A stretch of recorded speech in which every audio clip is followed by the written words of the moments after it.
I'm Maya, 17, and the hidden cameras I installed in our living room captured everything that happened the day my 3-year-old brother nearly choked while my parents were at another business meeting. The footage showed me performing the Heimlich maneuver while my 5-year-old sister screamed in terror, all because I was left alone with them for the 10th straight day that month. What my parents didn't know was that every moment of their neglect, every manipulation tactic they used to keep me silent, and every time they prioritized their failing business over their children's safety, was now documented in high definition. Before we carry on, please hit the subscribe button and let me know where you are watching from in the comments. Growing up as the eldest child in a household where responsibility was thrust upon me like a heavy coat I never asked to wear, I learned early that being reliable meant becoming invisible to my own needs. My parents, Linda and Robert Chen, had always operated under the assumption that having an older daughter was essentially like having a live-in nanny who worked for free, but this summer pushed that expectation beyond anything I could have imagined. When they announced in May that they would be dedicating their entire summer to launching their online consulting business, I naively thought they meant they would be working from home, perhaps with slightly altered schedules that might require me to help out more than usual. The reality became clear on the first Monday of summer break, when I woke up to find a hastily written note on the kitchen counter that read, "Maya, we had to leave early for an important client meeting. Jamie and Lily are still sleeping. There's cereal in the pantry and juice in the fridge. We'll be back by dinner. Love, Mom and Dad." The casual tone of the note belied what would become a daily occurrence for the next 3 months.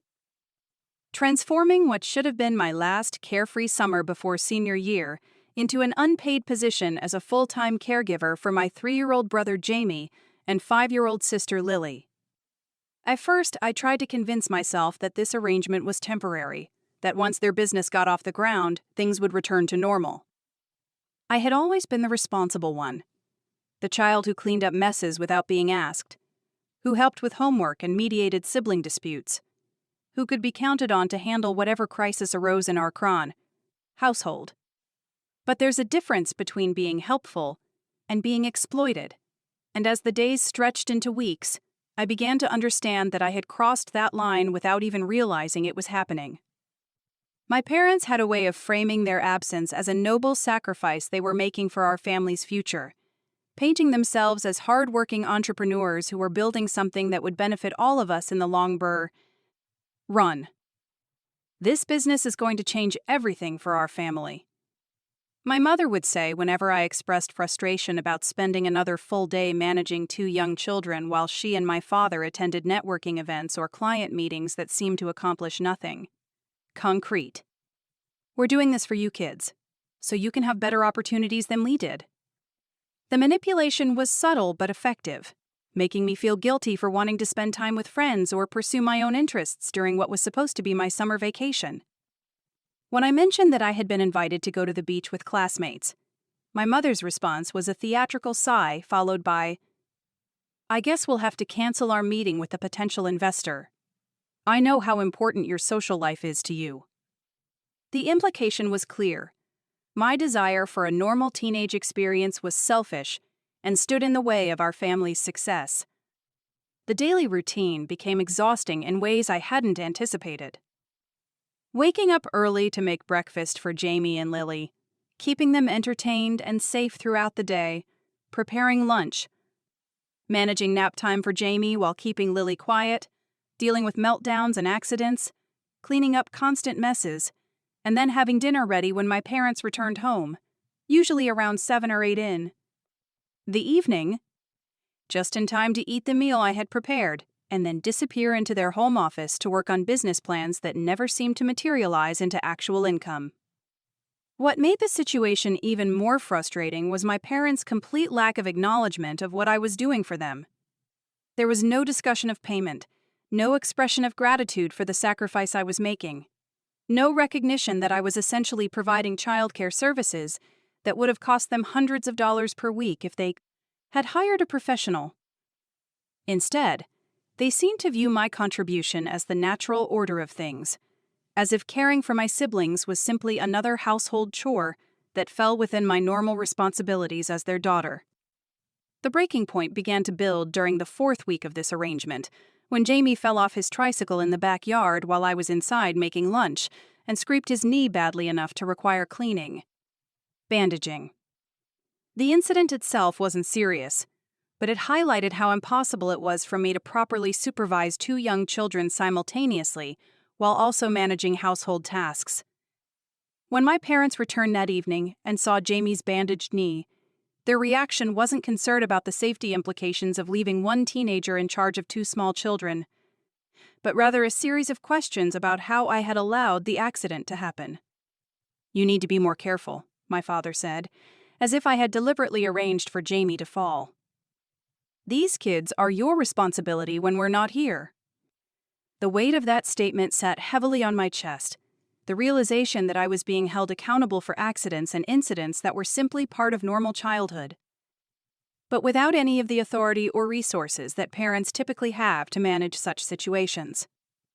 I wasn't allowed to make decisions about discipline, activities, or even what the children could eat, but I was expected to ensure that nothing went wrong while they were in my care. The isolation was perhaps the most difficult aspect of the situation. My friends were spending their summer working part-time jobs that paid them actual money, going on family vacations, or simply enjoying the freedom that comes with summer break. Meanwhile, I was trapped in a routine that offered no compensation, no time off, and no recognition of the valuable service I was providing. When I tried to explain my situation to friends, their responses ranged from sympathy to disbelief that my parents would expect so much from me without offering any form of payment or acknowledgement. The idea of documenting what was happening came to me during a particularly difficult day in mid-July when Jamie had a fever and was cranky and demanding, while Lily was bored and acting out because she wanted to go to the playground, but I couldn't take them both out when Jamie was sick. I had texted my parents multiple times throughout the day, asking for guidance about whether I should give Jamie medicine, whether his fever was high enough to warrant concern, and whether they could come home early to help with the growl. Situation. Their responses were dismissive and unhelpful, basically telling me to handle it and that they would be home later.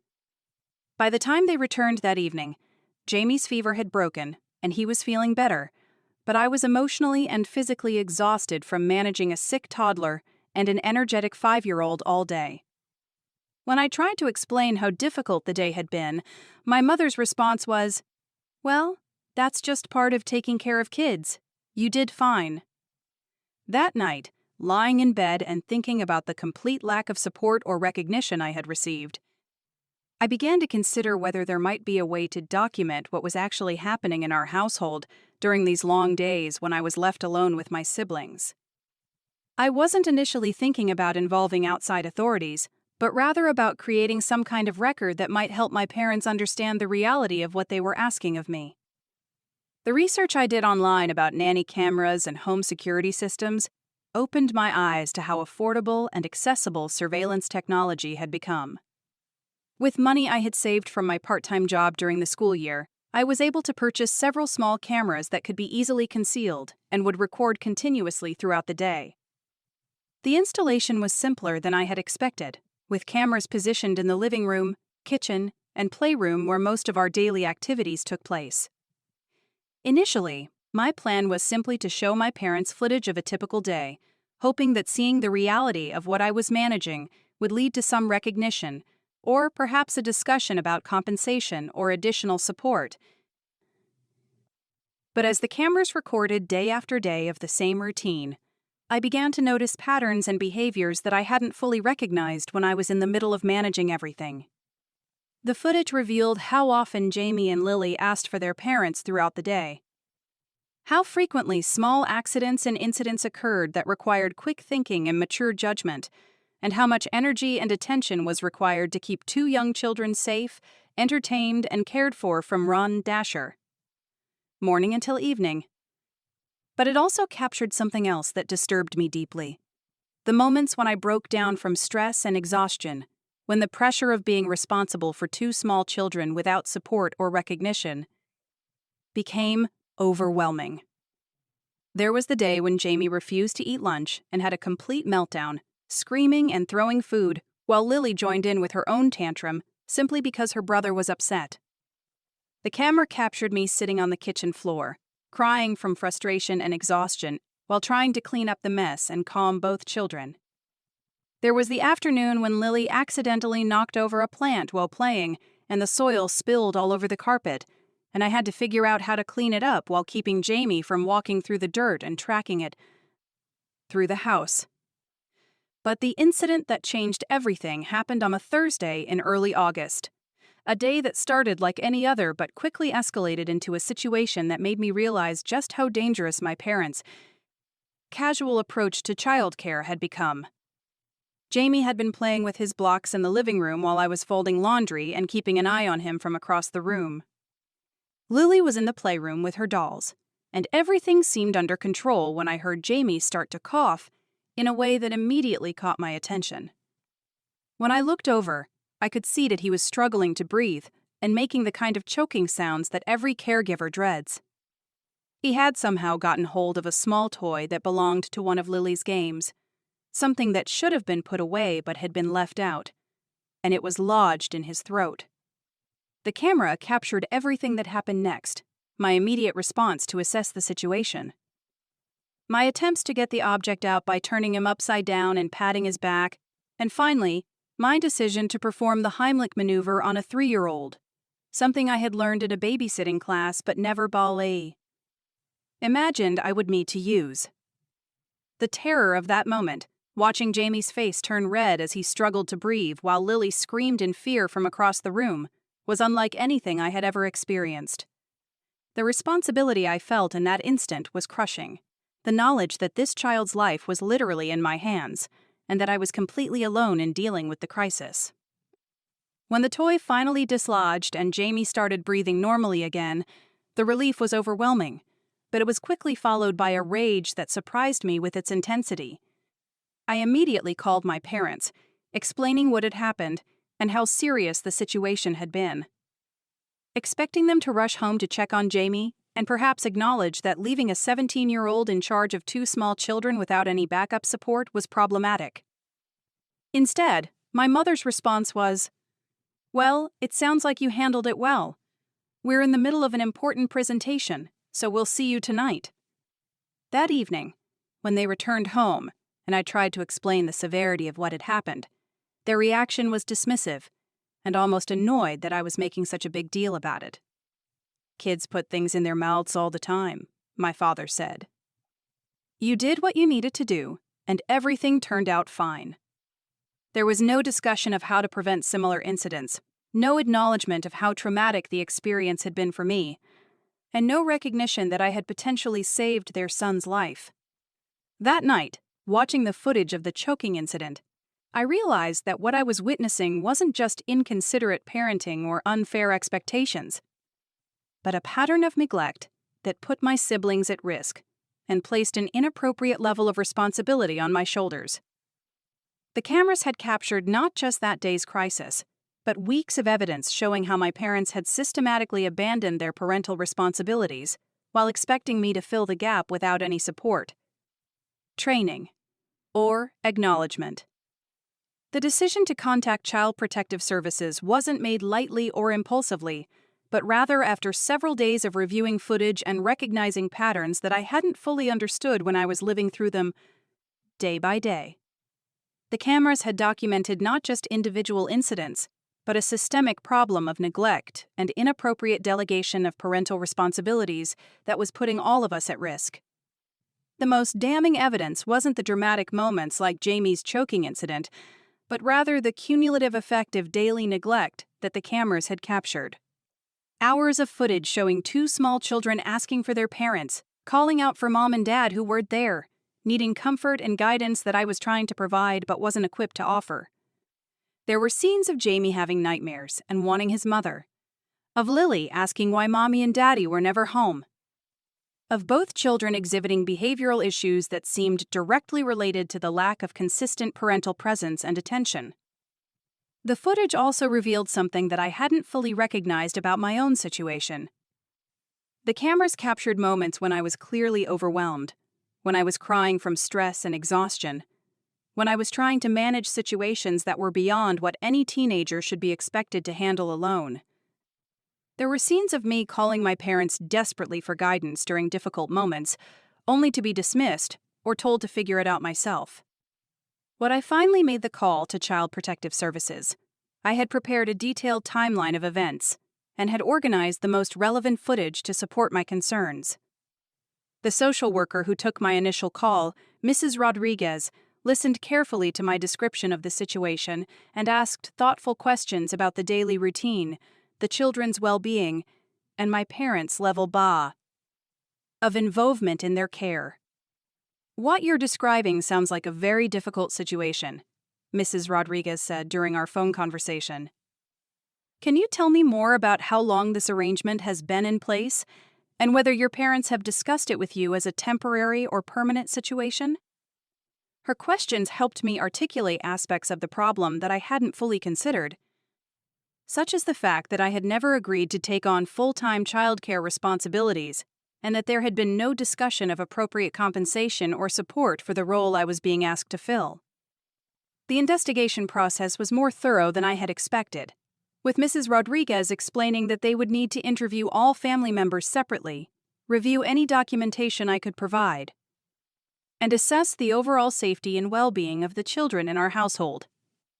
She was particularly interested in the footage I had collected, explaining that visual evidence of daily routines and interactions could provide valuable insights into family dynamics that might not emerge through interviews alone. The day of the home visit was surreal, watching my parents scramble to present our household as a normal, functional family, while Mrs. Rodriguez quietly observed and took notes.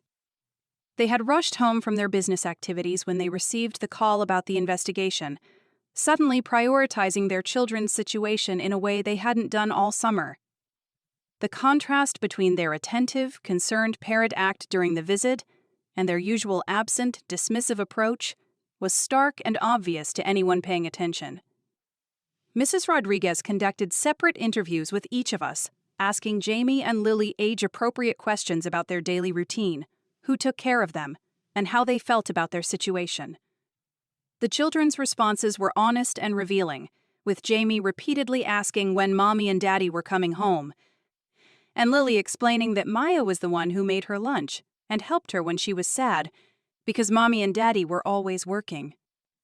My interview with Mrs. Rodriguez was an opportunity to explain not just the specific incidents that had prompted my call, but the broader pattern of neglect and inappropriate responsibility that had characterized my entire summer. I was able to show her some of the footage, including the choking incident, and several examples of typical days when I was left alone with both children for 8 to 10 hours with no backup support or guidance.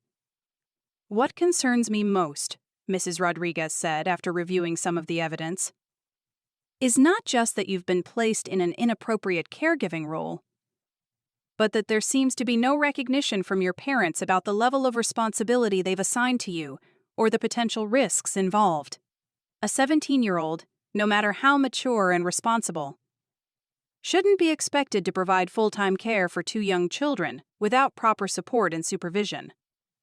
The interview with my parents was more confrontational, with Mrs. Rodriguez asking direct questions about their business activities, their childcare arrangements, and their understanding of appropriate expectations for dumb teenage children. The defensive, self-justifying responses from my parents revealed their complete lack of awareness about how their behavior had affected their children and their inability to take responsibility for the problems in our household. "We're building a business that will benefit our entire family," my mother explained, using the same justification she had given me all summer. "Maya is mature for her age, and she's perfectly capable of watching her siblings for a few hours each day." When Mrs. Rodriguez pointed out that the footage showed full days of unsupervised childcare rather than a few hours, my parents seemed genuinely surprised, as if they had convinced themselves that their daily 8-hour absences were brief and reasonable. The most revealing moment came when Mrs. Rodriguez asked my parents about emergency protocols and what I was supposed to do if something serious happened while they were away. Their vague responses and obvious lack of preparation for such scenarios highlighted how little thought they had given to the safety implications of their arrangement. When she asked about the choking incident specifically, their dismissive attitude and failure to recognize the seriousness of the situation clearly concerned her. The recommendations that came out of the investigation were comprehensive and non-negotiable, requiring my parents to make immediate changes to their child care arrangements and to acknowledge the inappropriate burden they had placed on me. The report stated that the current situation constituted neglect due to the inappropriate delegation of parental responsibilities to a minor child without adequate support or supervision. My parents were required to arrange for appropriate adult supervision for Jamie and Lily during their business activities, either by hiring professional childcare or by ensuring that one parent remained home with the BET children at all times. They were also required to attend parenting classes focused on understanding child development needs and appropriate expectations for teenage family members. Perhaps most importantly for me, the report explicitly stated that I should not be expected to provide full-time childcare for my siblings, and that any future caregiving responsibilities should be age-appropriate, voluntary, and accompanied by proper support and compensation. The validation of my concerns and the official recognition that my parents' expectations had been inappropriate was both vindication and relief. The immediate aftermath of the investigation was tense and uncomfortable, with my parents oscillating between anger at me for involving outside authorities and grudging acknowledgement that changes needed to be made. The business activities that had consumed their entire summer suddenly became much less important when they were faced with the choice between proper childcare and their entrepreneurial ambitions. "I can't believe you went behind our backs like this," my mother said during one of our first conversations after the CPS visit. "We're your parents, and if you had problems with the arrangement, you should have talked to us directly." The irony of her statement wasn't lost on me, given the numerous times I had tried to discuss my concerns throughout the summer, only to be dismissed or made to feel guilty for not being more supportive of their business efforts. But gradually, as the new child care arrangements were implemented, and they began to see the daily reality of what I had been managing all summer, their perspective started to shift. Hiring a professional babysitter for even a few hours made them realize how expensive and complicated proper childcare could be, and how much money they had been saving by relying on my unpaid labor. The most significant change wasn't in their business schedule or childcare arrangements, but in how they began to treat me. The assumption that I would automatically handle whatever responsibility they assigned began to be replaced by actual conversations about expectations, boundaries, and mutual respect.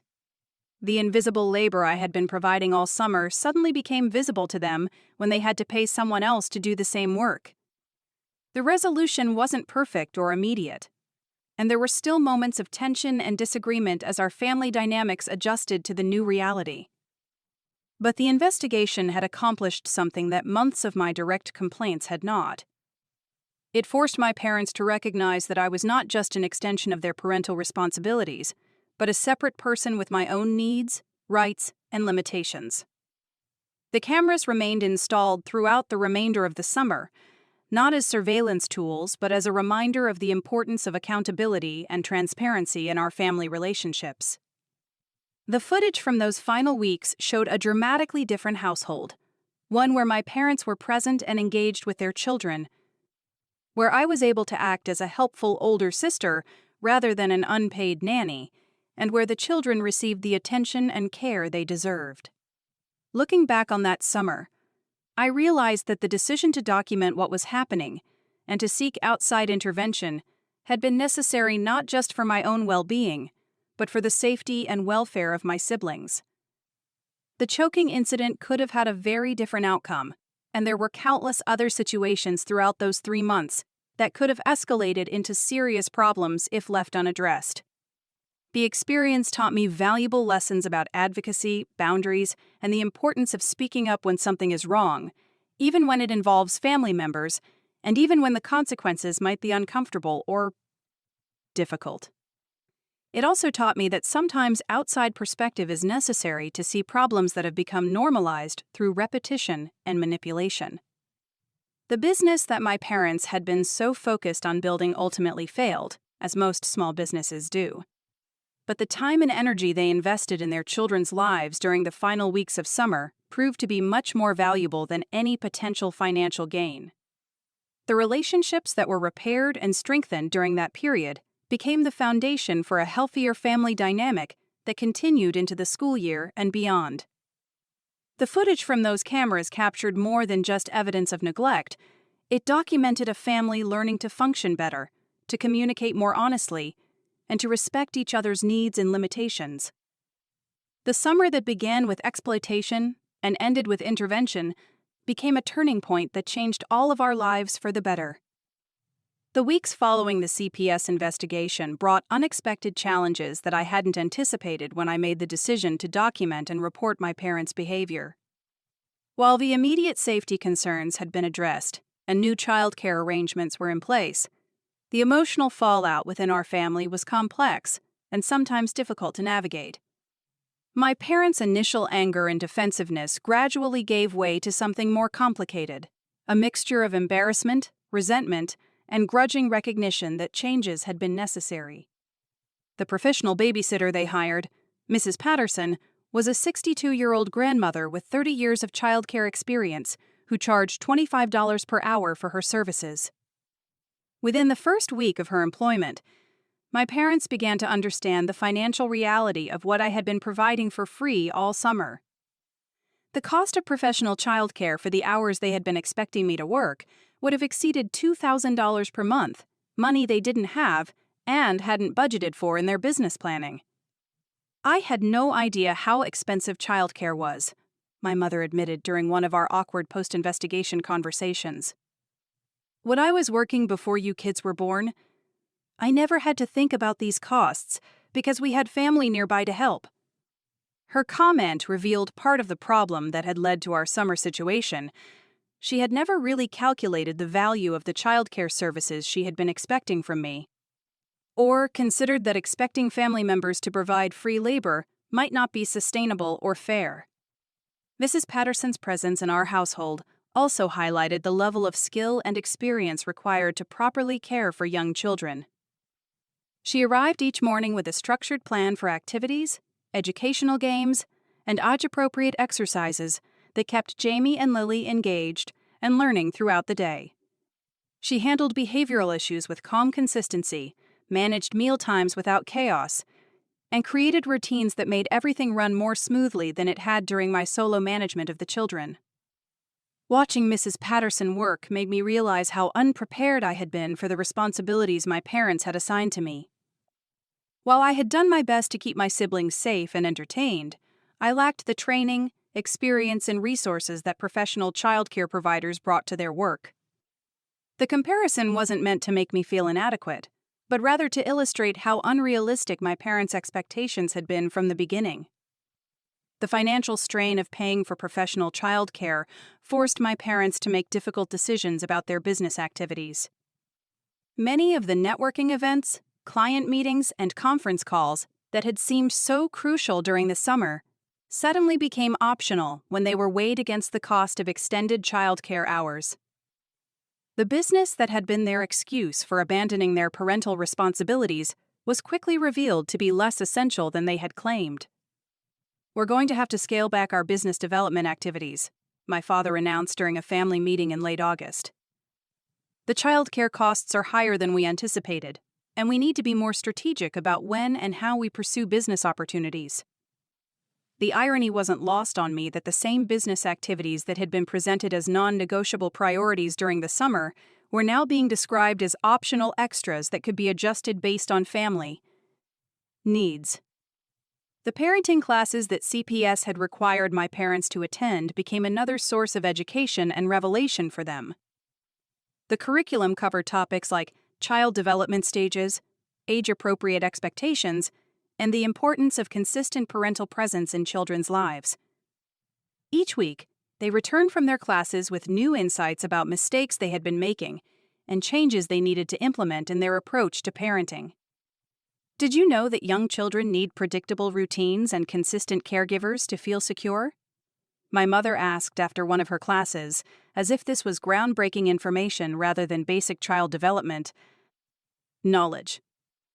The instructor said that constantly changing who's taking care of them can cause anxiety and behavioral problems. The fact that she was learning these fundamental concepts in a court-ordered class, rather than understanding them intuitively, was concerning, but at least she was learning. The classes also addressed the inappropriate expectations that parents sometimes place on older children within families. There was an entire session dedicated to understanding the difference between age-appropriate chores and responsibilities versus parentification, which is when children are expected to take on adult roles and responsibilities that exceed their developmental capacity. My parents came home from that particular class looking sheepish and uncomfortable.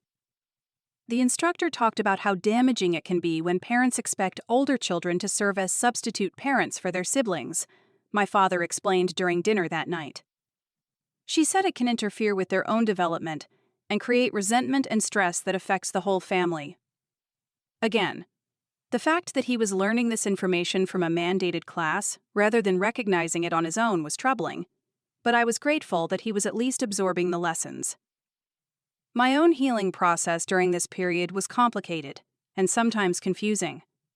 While I felt vindicated by the official recognition that my parents' behavior had been inappropriate, I also struggled with guilt about having involved outside authorities in our family problems. The cultural messages I had internalized about family loyalty and keeping personal issues private conflicted with my relief that the situation had been addressed and resolved.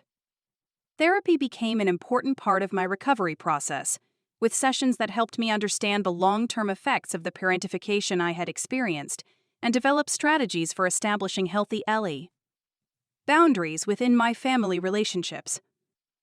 My therapist, Dr. Williams, helped me recognize that my decision to seek help had been an act of self-advocacy and protection for my siblings, rather than a betrayal of family loyalty. What you experienced this summer was a form of emotional abuse, Dr. Williams explained during one of our sessions. Being forced to take on adult responsibilities without consent, support, or recognition is damaging to your development and well-being. The fact that you found the way to document and address the problem shows remarkable strength and maturity.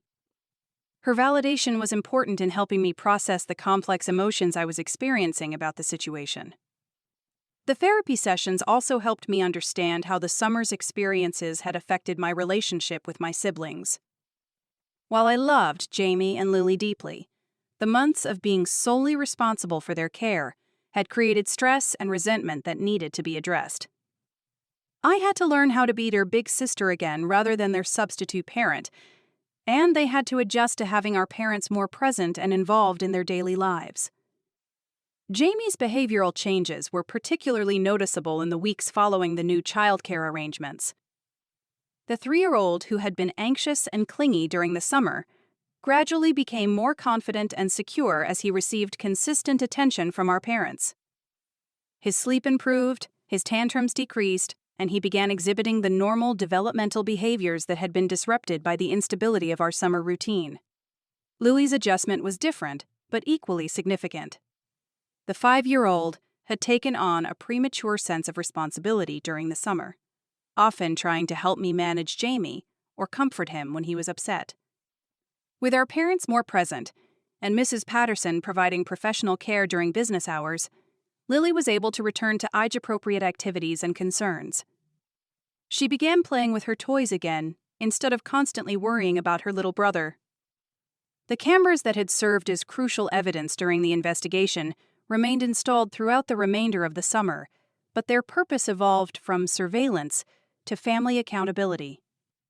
Instead of secretly documenting problems, the footage became a tool for our family to review and discuss our interactions, identifying areas where we could communicate better or handle situations more effectively. One particularly valuable conversation emerged from reviewing footage of a day when Jamie had been having difficulty with potty training and had several accidents throughout the day. Instead of the footage showing me struggling alone to manage the cleanup and Jamie's frustration, It captured our parents working together to handle the situation calmly and supportively. The contrast with earlier footage was striking and provided concrete evidence of how much our family dynamics had improved. The start of the school year brought new challenges and opportunities as I tried to readjust to a normal teenage routine after months of adult-level responsibilities. My friends had spent their summer working part-time jobs, going to the beach, and enjoying typical teenage activities, while I had been managing the equivalent of a full-time childcare position. The transition back to focusing on my own education and social life required conscious effort and support from my family.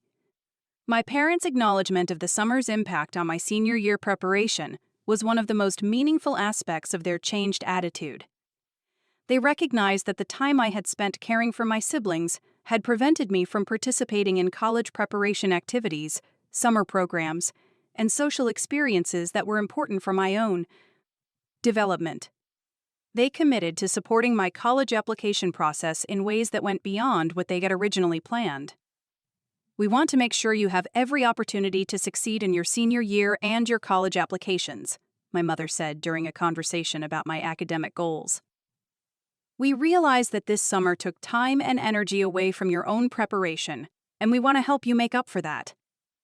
The offer to pay for SAT prep courses, college application consulting, and other educational supports was both practical assistance and acknowledgement of what I had sacrificed during the summer. The business that had been the supposed justification for all of our summer disruption ultimately proved to be as unsuccessful as I had suspected it would be. Without the free childcare that had allowed my parents to pursue every opportunity and attend every networking event, they were forced to be more selective and strategic about their business activities. The result was a more realistic assessment of their business prospects, and eventually the decision to abandon the consulting venture in favor of more stable employment. "We've decided that this isn't the right time for us to be building a business," my father announced in September. "The demands of entrepreneurship don't align well with our family responsibilities right now. I'm going to look for a regular job with predictable hours and benefits." The decision was presented as a practical choice, but I understood it as an acknowledgement that their summer experiment had been poorly planned and ultimately unsustainable.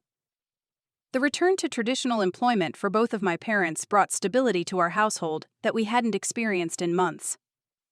Regular schedules meant predictable childcare needs. Steady income eliminated the financial stress that had been building throughout the summer, and the absence of constant business pressure allowed them to focus more fully on their parental responsibilities. Mrs. Rodriguez from CPS conducted several follow-up visits throughout the fall to monitor our family's progress and ensure that the changes implemented after the investigation were being sustained. Her assessments were consistently positive, noting improvements in the children's behavior and well-being, better family communication, and appropriate distribution of household responsibilities. "The transformation in your family dynamics has been remarkable," Mrs. Rodriguez told us during her final visit in November. "The children are clearly more secure and happy, and the family roles are much more appropriate and healthy. Maya, you should be proud of having the courage to speak up when something was wrong. Your actions protected not just yourself, but your siblings as well." The validation from an outside professional who had seen our family at its worst and witnessed our improvement was meaningful for all of us. It confirmed that the difficult process of investigation and change had been worthwhile, and that we had successfully addressed the problems that had brought CPS into our lives in the first place. My relationship with my parents continued to evolve throughout my senior year, with conversations becoming more respectful and collaborative than they had been in the past. The crisis of the summer had forced us to confront unhealthy patterns in our family dynamics, and the resolution had created space for more honest and equitable relationships between all family members. The college application process became an opportunity for my parents to demonstrate their changed priorities and their commitment to supporting my individual goals and aspirations. They invested time and resources in helping me research schools, prepare application materials, and plan for the financial aspects of higher education. The contrast with their summer behavior, when my needs had been completely secondary to their business ambitions, was stark and encouraging. "We want you to know that your education and your future are our top priorities," my mother said as we worked together on scholarship applications. We made mistakes this summer by losing sight of what was really important, but we're committed to doing better. The acknowledgement of their mistakes and the concrete actions they were taking to support my goals felt genuine and sustained. The scholarship essay I wrote about my summer experiences became one of the strongest pieces in my college applications. The story of recognizing an unhealthy situation, documenting problems systematically, and taking action to protect myself and my siblings resonated with admissions committees and scholarship reviewers. Several colleges specifically mention the essay in their acceptance letters, praising my maturity, problem-solving skills, and commitment to family welfare. Your essay about advocating for yourself and your siblings demonstrates exactly the kind of leadership and integrity we look for in our students, wrote the admissions director at my top choice university. Your ability to recognize a problem, gather evidence, and take appropriate action shows remarkable maturity and suggests that you will contribute positively to our campus community. The financial aid packages I received were generous enough to make college affordable without requiring significant sacrifices from my family, an outcome that felt like additional validation of the difficult decisions I'd had made during the summer. The scholarships and grants I was awarded were often specifically designated for students who had overcome adversity or demonstrated exceptional resilience in challenging circumstances.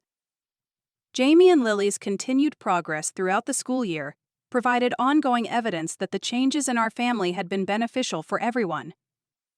Jamie's language development accelerated once he began receiving consistent, attentive care from our parents, and his emotional regulation improved dramatically. Lily's academic performance in kindergarten exceeded expectations, and her teacher noted her confidence and social skills as particular strengths.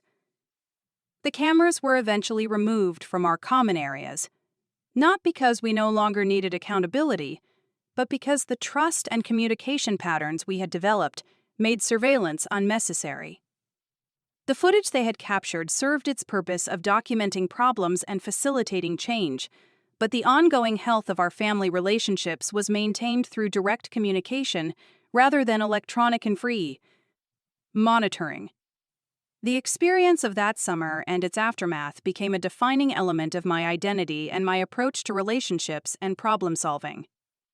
I learned that advocating for myself and others was not selfish or disloyal, but rather a necessary skill for maintaining healthy boundaries and ensuring that everyone's needs were considered and respected.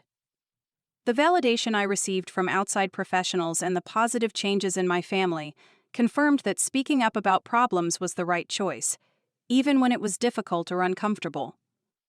Looking back on the entire experience as I prepared to leave for college, I realized that the summer that had initially felt like a complete disaster had actually become one of the most important growth periods of my life.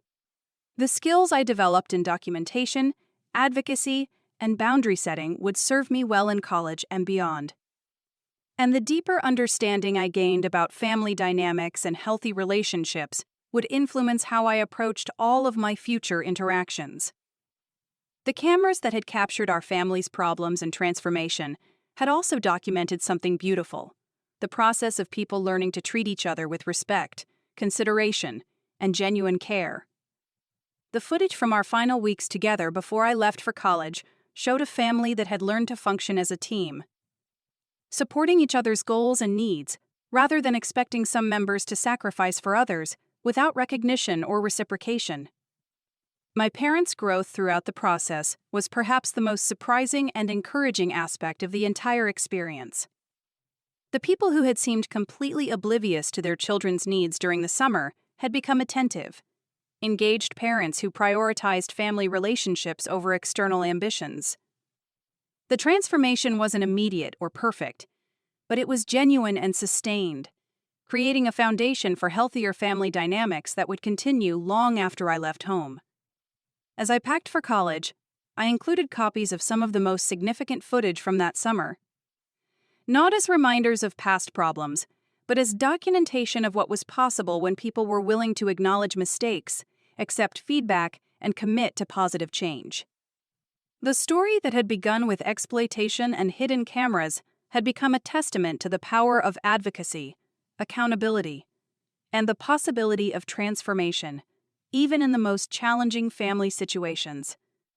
The college years brought new perspectives on the summer that had changed everything for our family. Distance and time allowed me to process the experience with greater objectivity, and my studies in psychology and social work provided academic frameworks for understanding what had happened to us. The child development courses I took freshman year included extensive discussion of parentification and its long-term effects, giving me vocabulary and concepts to better articulate what I had experienced. Professor Martinez, who taught my Introduction to Family Systems class, was particularly interested in my story when I shared it during a discussion about family roles and boundaries. "What you described is a classic case of role reversal," she explained to the class. "When parents abdicate their responsibilities and expect children to fill adult roles, it disrupts healthy development for everyone in the family. The fact that you were able to recognize the problem and take action to address it shows remarkable insight and courage." The validation from academic professionals continued to reinforce that my decision to involve CPS had been appropriate and necessary. During my sophomore year, I wrote a detailed case study about my family's experience for a child welfare policy class, analyzing the intervention process and its outcomes through the lens of systemic family therapy theory. The paper received top marks and was selected for presentation at the university's undergraduate research symposium. My relationship with my siblings evolved significantly during my college years, with regular video calls and visits home revealing the ongoing positive changes in their development and our family dynamics. Jamie, now 7, had grown into a confident, articulate child who spoke fondly of both his parents and his big sister without the anxiety and confusion that had characterized his behavior during that difficult summer.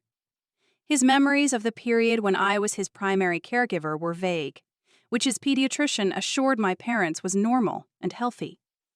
Lily, now 9, had become an excellent student and a natural leader among her peers.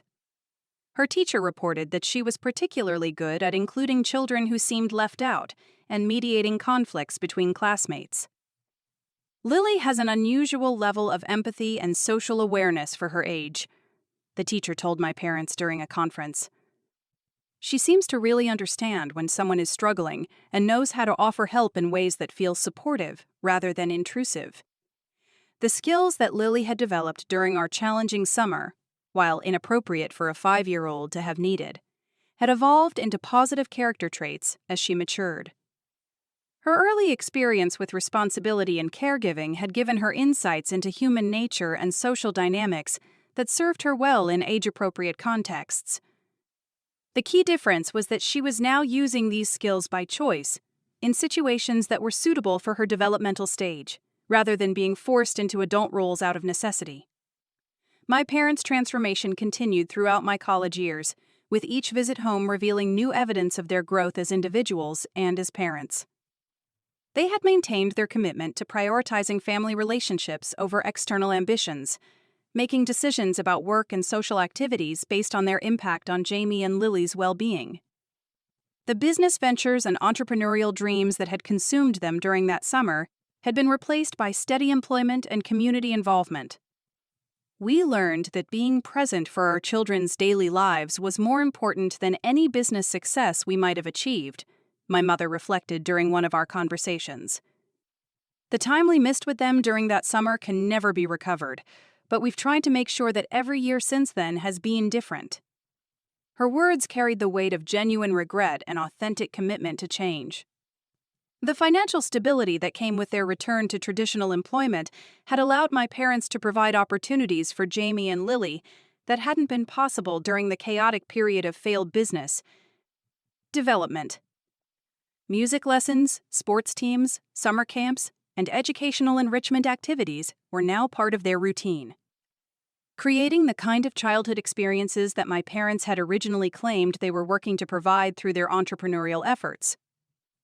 During my junior year, I began volunteering with a local child advocacy organization, using my personal experience and academic knowledge to support other young people who were dealing with family dysfunction or inappropriate responsibilities.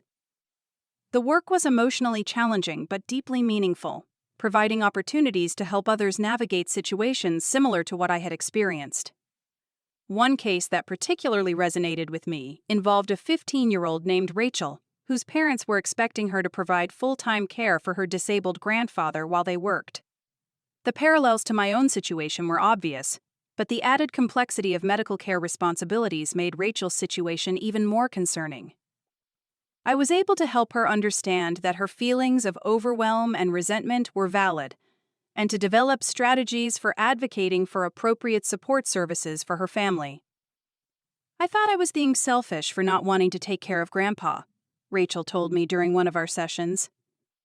My parents kept saying that family takes care of family, and that I should be grateful for the opportunity to help, but I'm missing school and I never get to see my friends. And I'm scared all the time that something will happen to him while I'm responsible.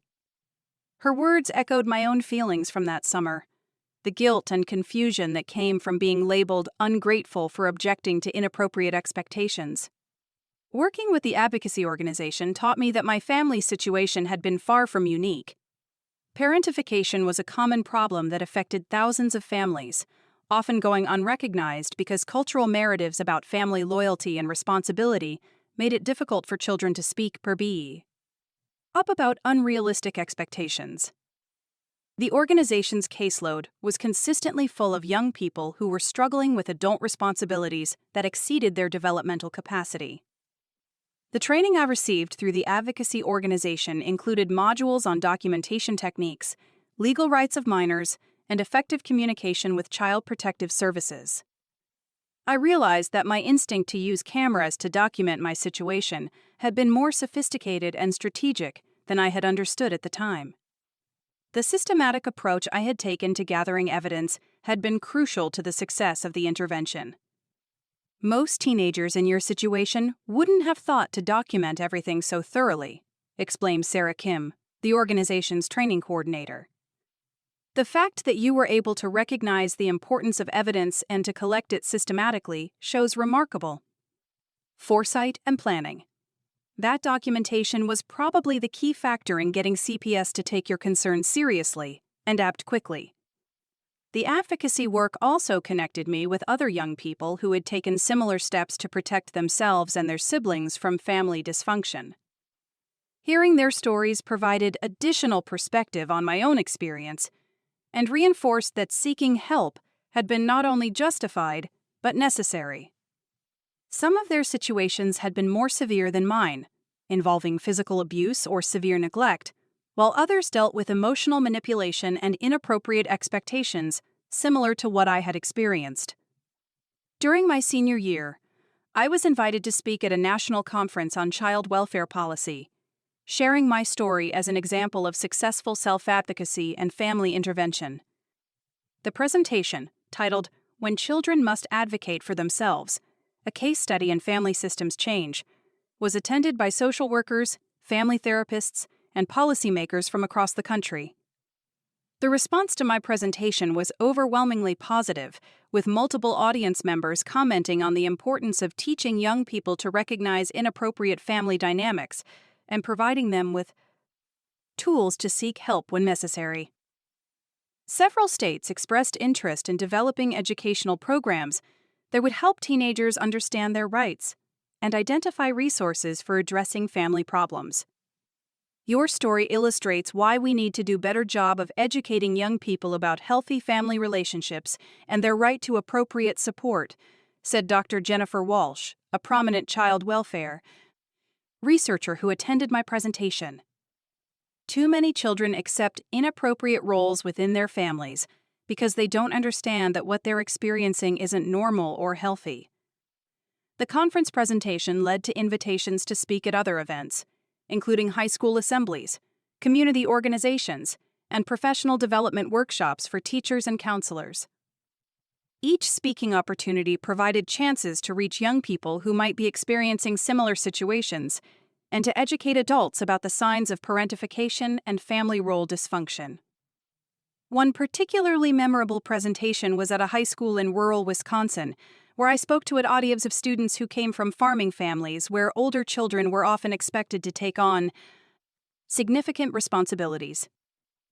The cultural context was different from my suburban experience, but the fundamental issues of appropriate expectations and emotional support were universal.